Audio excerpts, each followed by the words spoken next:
Confident थी। अब उन्होंने कहा एक ही तरीका है मैच जीतने का, ये मैं आपको मैसेज दे देती हूँ। उन्होंने कहा एक तरीका ये है कि ओपनिंग बैट्समैन हो, कि इमरान खान ने कहा अब अगला मैच इसी तरीके से जीता जा सकता है। ये इमरान खान ने क्रिकेट के ऊपर कहा है। अक्टूबर 21 में पाकिस्तान ने इंडिया को 10 विकेटों से हराया था। यही पाकिस्तान की टीम थी, मजबूत थी, और वो बड़ा दुख हुआ कि उन्होंने कहा कि ये पूरी टीम को इतना डिस्टेबलाइज कर दिया, अनस्टेबल कर दिया है।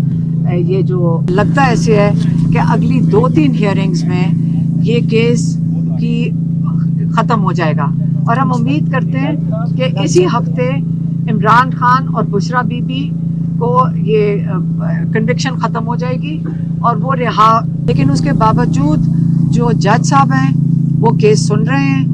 अभी इस वक्त वो जो आईओज हैं, इन्वेस्टिगेशन ऑफिसर्स, उनकी गवाहियाँ चल रही हैं, और जो हमारे लॉयर्स हैं वो कह रहे हैं कि लगता ऐसे है कि अगली 2-3 हियरिंग्स में ये केस की ख़त्म हो जाएगा, और हम उम्मीद करते हैं कि इसी हफ्ते इमरान खान और बुशरा बीबी को ये कन्विक्शन ख़त्म हो जाएगी और वो रिहा, मतलब इस केस से तो रिहा हो जाएंगे।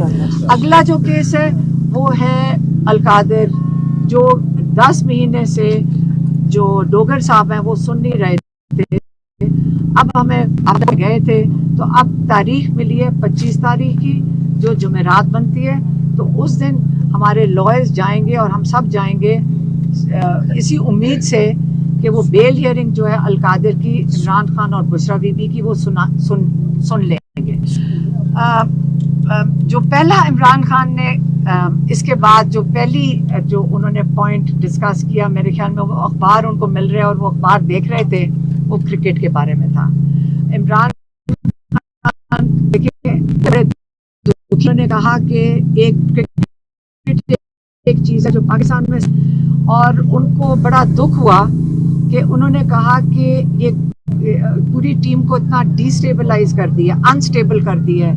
ये जो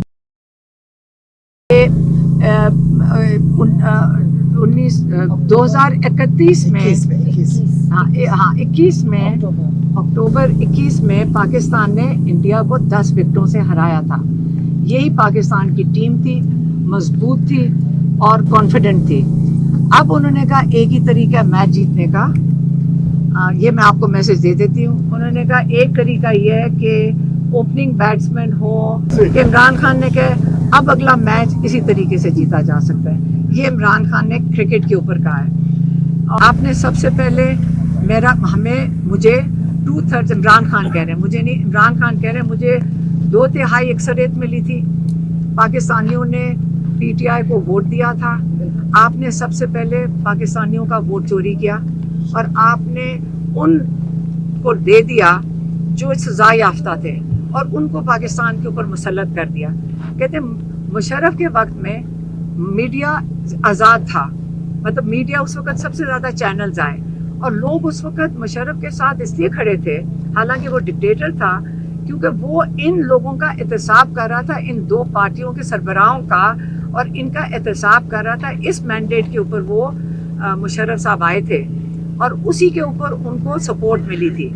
लेकिन इस वक्त इन्हीं सजा याफ्ता लोगों को आपने पाकिस्तान के ऊपर पहले मुसल्लत किया, फिर आप 26वीं तरमीम लेकर आए, और इस दौरान आपने जो जुल्म किया लोगों के ऊपर, जो ह्यूमन राइट्स अब्यूजेस पाकिस्तान में हुए, एक दूसरा आपने जो कहते हैं ना अखलाकियात, पाकिस्तान में अखलाकियात मुआशरे की, जो पाकिस्तान का ना दीन ना मुआशरा इजाज़त देता है, हमने वो आहिस्ता आहिस्ता मज़ीद ख़त्म करते गए हैं।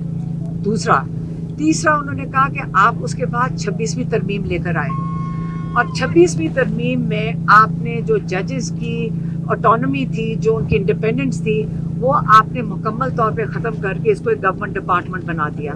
जब आपने इनको गवर्नमेंट डिपार्टमेंट बना दिया तो इसके बावजूद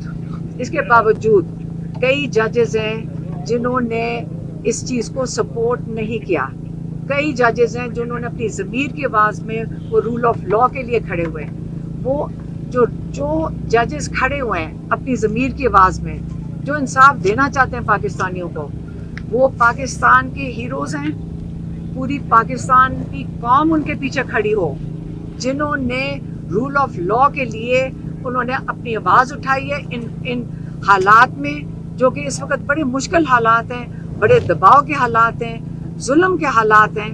اس کے باوجود وہ کھڑے ہوئے ہیں. لیکن ساتھ ہی انہوں نے کہا ہے کہ وہ ججز جو 26ویں ترمیم کے بعد اپنی بے ضمیر ججز جنہوں نے فیصلے دے رہے ہیں اس وقت، وہ یاد رکھیں، نہ ان کو تاریخ اور نہ پاکستانی قوم کبھی معاف کرے گی. یہ ان کا تیسرا پوائنٹ تھا. اور چوتھا پوائنٹ تھا 27ویں